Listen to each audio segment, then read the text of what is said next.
which I didn't personally feel, but my neighbors down the road did.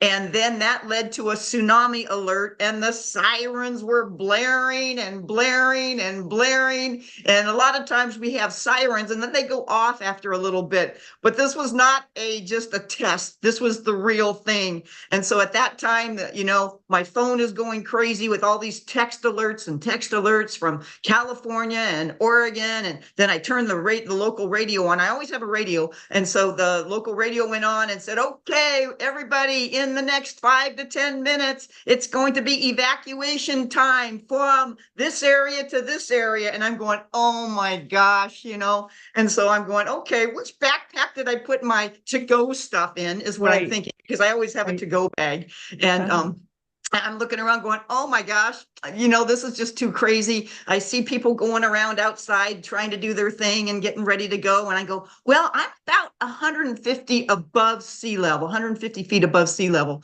And so long story short, I'm going, no, I've been through this before, lived in this town for 32, 34 years, and I'm just going to hold out for just a little bit.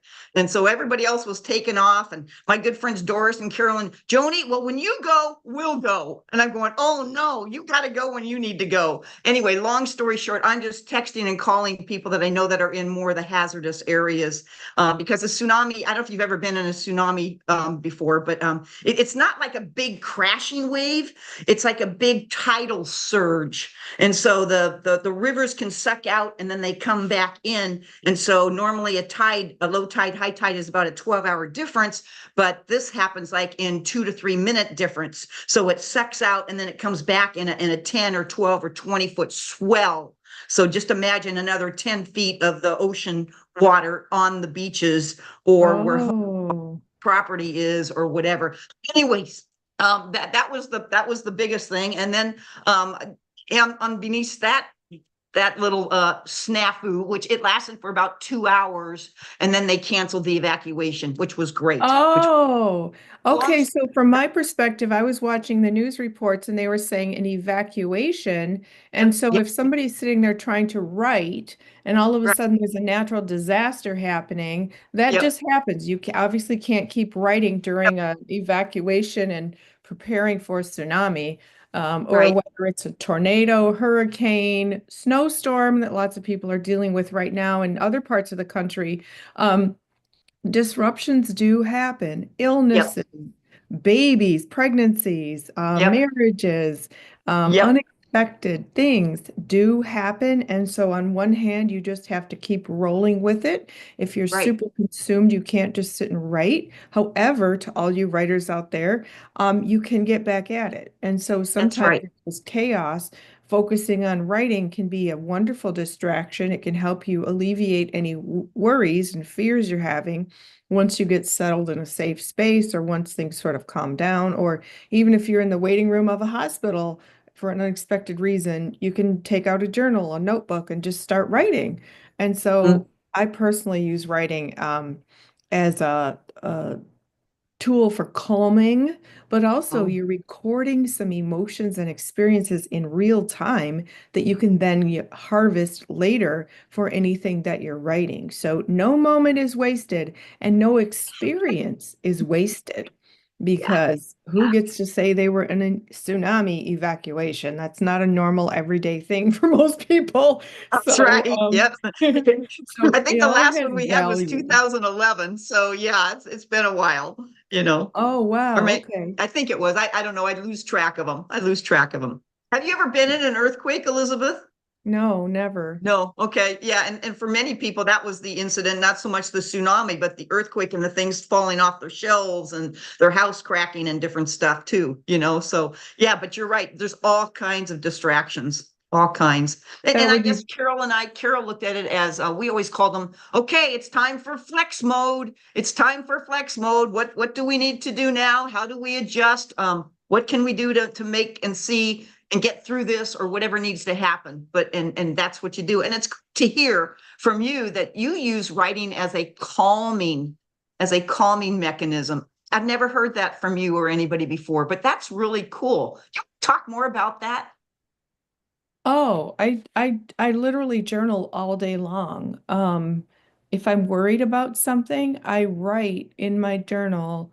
Um, I don't just write about it, and I don't Huh? really focus on the feelings I'm having. I just say, thank you, God, that XYZ, and I write about it as if it's resolved.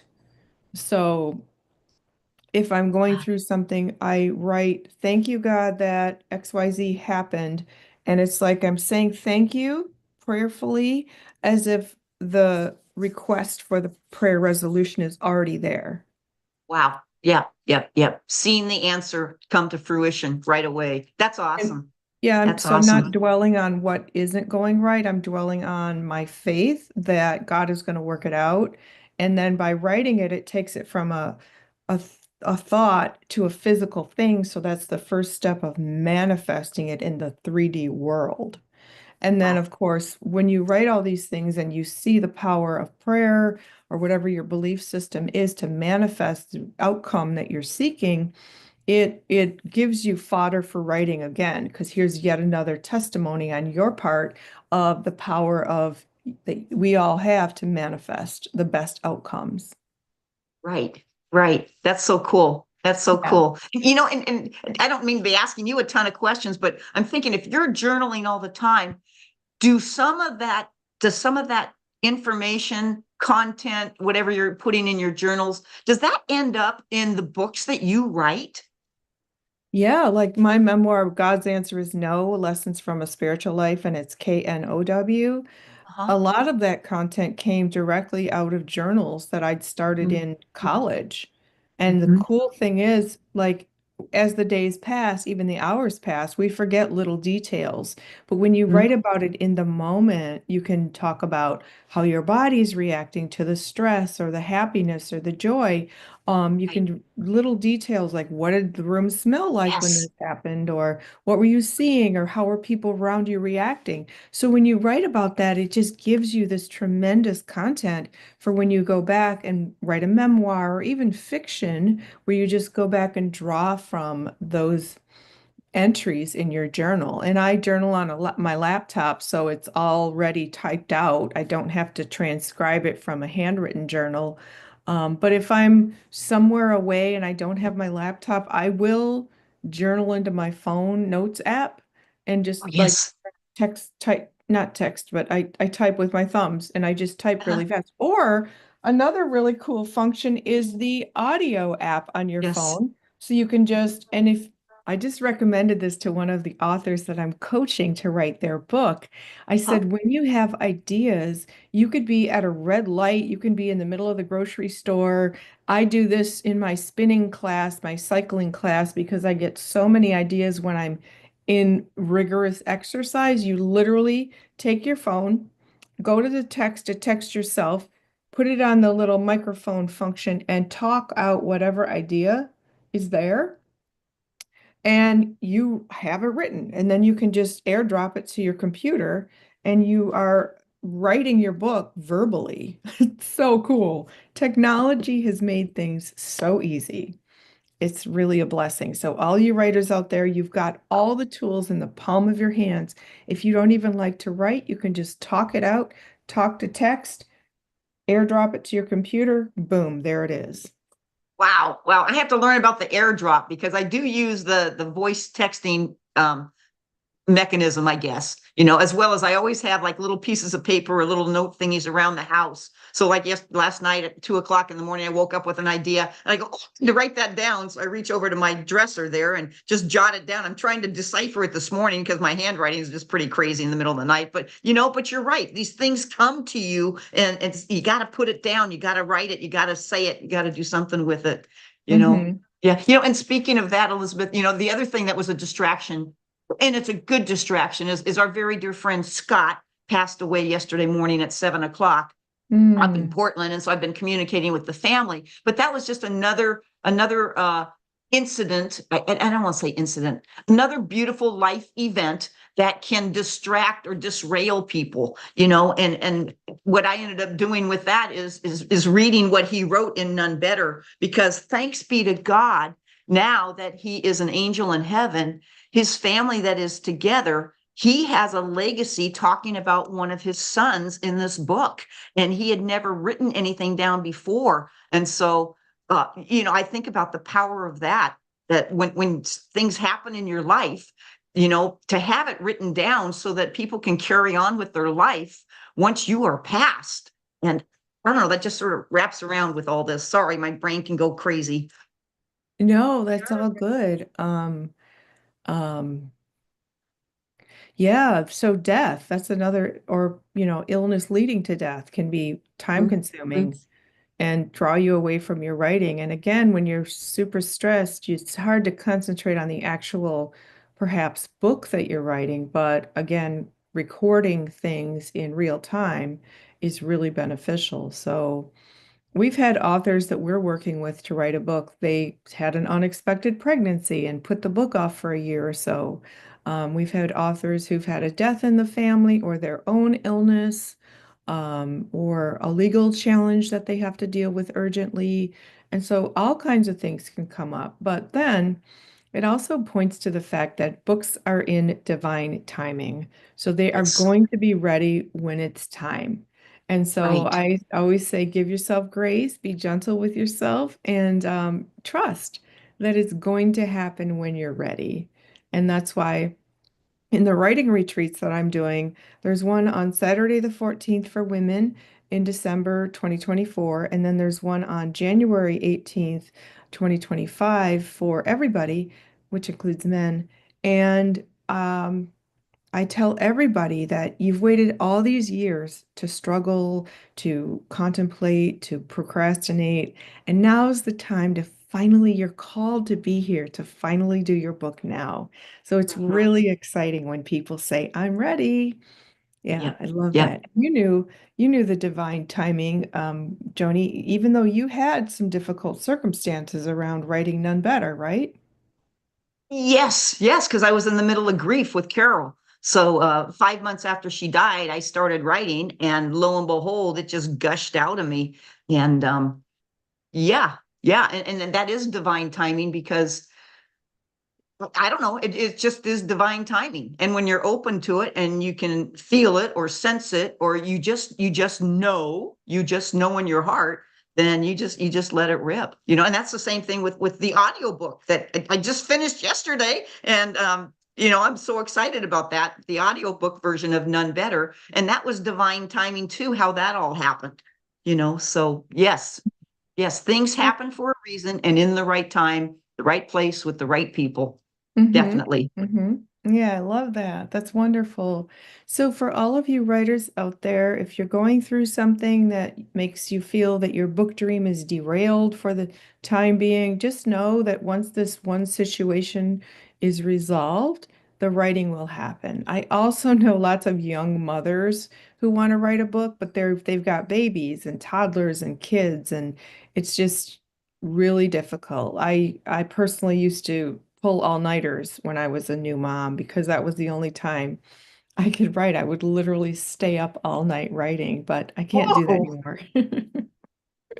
So that was just my coping mechanism to get it done because I actually had book deadlines I had to meet.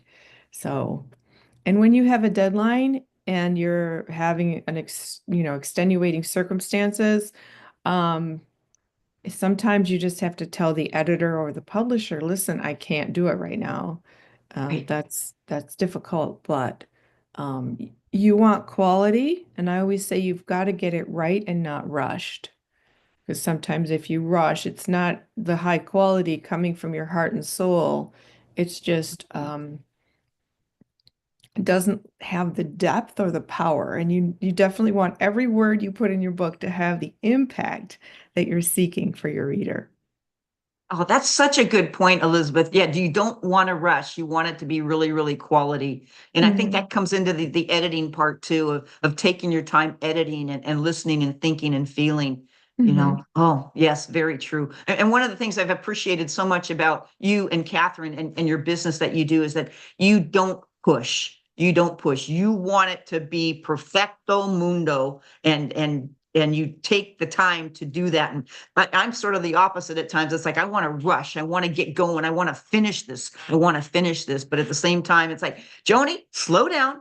be quiet. Let's just let's just like take a look at everything and make sure it's exactly what you want to say to the world. And I've so appreciated that from you and Catherine. Oh, big time. Oh, I love it. That's Yeah. awesome. That Yeah. is And maybe great. that'll help somebody else too. You don't have to rush. If it happens, it happens, but you don't have to rush through. It'll Hmm. come from within. Hmm. Hmm. Hmm. Hmm. That is awesome. That's great. So, another thing, you had a really cool phrase that you wanted to share today. Well, I'm in my Christmas sweater, of course, and so to me, as a Christian, that I believe in Christ and the whole thing, and I love the whole Christmas season, and I love lights. I absolutely love colored lights, and just the whole thing of lights and the Northern Star, and so I was thinking about how books are a light and a delight. That's what I was thinking about, and I was thinking about my famous, not famous, my favorite Christmas kind of books. I love the story of Rudolph and his red-nosed light. I just think that's an incredible story. And maybe there's somebody out there right now thinking, you know what? I don't want to write a business book or a memoir. I want to write something fun. I want to use my creative juices and write something entertaining kind of thing. And I love that story. And the other one is the Polar Express, with the theme of believe. And I think we as writers, we have something to say to the world that brings light to people, whether it's information or knowledge or heart or our experiences. I just think every person has that light to share with somebody. And that's a delight. Such a delight when you read something that just engulfs you. Like when you read my God's Answer is No, I love that book. I love that book. I loved your white chocolate book. I've loved several books, by many different people, and they just delight me. And you end up talking about it and sharing that with people. And so, light and delight. That's what I was thinking about. Thoughts on Oh, I that? like that. That's Thank wonderful. you. Thank you. What So are your speaking thoughts? Oh, I agree. I think books make a really beautiful Christmas or holiday gift for the people on your list. First of all, they're not that expensive. Secondly, they can change a life and they just can inspire people in ways they never imagined. And they can entertain and delight. And so please, everybody, consider getting books for the holidays for gifts for the people on your list. Another creative way to share the power of writing is to purchase admission into one of our writing retreats, January 18th and also December 14th. And then I'm an ongoing book coach. And so when you give the gift of writing to someone, it helps them achieve a dream. You can't even put a price tag on that experience. So please check the links here so that you can see how you can give the gift of writing to someone. And Yes. also go to twosisterswriting.com and check out the books that we have for sale that you could also get for people for the holidays. And those include Nun Better, Joanie's memoir, and also the two books we wrote together, Healing Religious Hurts, Stories and Tips to Find Love and Peace, and also Joyously Free, Free. Stories and Tips to Live Your Truth as LGBTQ plus people, parents, and allies. That's just some of our books, but they make amazing presents. Joni, do you give gifts as books as gifts? I do. I do. In fact, I gave out two yesterday as gifts. And Oh, yeah, and it's so fun because I still have a few books that you have autographed and that I also autograph. And so they're getting a double whammy of two authors, of course, autographs on it. They were delighted. They were delighted to have that as a gift. oh, And that's it's so nice. personal. And when you give something personal versus just an object, I think that means more. And so Mhm. the person that I gave the books to yesterday was just, delighted, delighted. Yeah, Yeah. delighted. How about you? Do you give books as gifts? Yeah, I had a lovely book signing uh, this week at a gorgeous boutique in Detroit called the Peacock Room in the Fisher Building. So the Fisher Building is a historic building. It's got Art Deco decor inside. It's beautiful. And then the boutique has, it makes you feel like you're in a French chateau like Versailles. I mean, it's just Ooh. the decor is gorgeous chandeliers and like pale blue walls with that gold I don't know what you call it, but the designs on the walls and all the clothes. Joni, it's where you got your necklace. Yep, yep, yep. I'm wearing But it today. I wear it almost every day. Yes, yeah, yes, that was yes. the Park Shelton store. They have another store in another building that's bigger. And I saw your necklace on display and they said it's very rare. Um, But the store, all the clothes are like beautiful gowns, Yes. dresses, glittery. They have jewelry and everything sparkles. And so I did a goddess book event there with my two books, The Biz Tribe, where you activate your goddess power and where you activate your goddess pleasure. So I did a guided meditation and energy clearing, a talk about writing and manifesting and energy and spirituality. And we had like chairs nestled amongst the beautiful dresses and jewelry. It was just wonderful. And then I Wow. did give some gifts to people in the form of books. And then people bought books, my goddess books, to give as gifts. So it was just perfect. Good, good. And I think you had a prize of a tiara, didn't you? Yes, I did. Yes, And yes. again, so my friend Asesha, who says she's named after the burning bush in the Ten Commandments, Oh, Asesha, she was sitting there praying that she would win the tiara, and she won it. It was a raffle. The store, Rachel Lutz, the owner of the store, yes. she collaborated with me and the Detroit Writing Room to host this event. And part of it was raffling off books. And Stephanie Steinberg of the Detroit Writing Room raffled off some really cool things like her purple journals and her magazine showcasing her photography students. And so Rachel raffled off a tiara, and my friend Kate Asesha won it. She wore it for the rest of the evening. Oh, cool. Oh, cool. Mhm. It Oh, how was so fun. fun. How Yeah. fun. hmm Yes, yes. And you're So, so classy on how you do your events. And you do them your way and your style, which I love. And I do them my way and my style. And oh my gosh, we had a great one at St. Tim's the other night, an ecumenical one. And it was a great book event. And we had a raffle too. We had a raffle and somebody won Healing Religious Hurts. And that was Veronica. oh, And she was thrilled because she had just bought a book for her daughter as a gift, but didn't buy one for herself. So then when she won one, it was like that was meant to be too. So hmm very fun, very fun. That's awesome. That is great. That is great. It's so fun. So we started off talking about obstacles. I Yeah. want to talk about smaller obstacles that you writers out there might be dealing with. So one of them is energy. Sometimes your energy is low and you sit down to write. You might have like a 2 hour window or even a day or a weekend where you can write and your energy is just not there. Brain fog, can't focus. So that means it's time to get up and do something else. Don't struggle through it.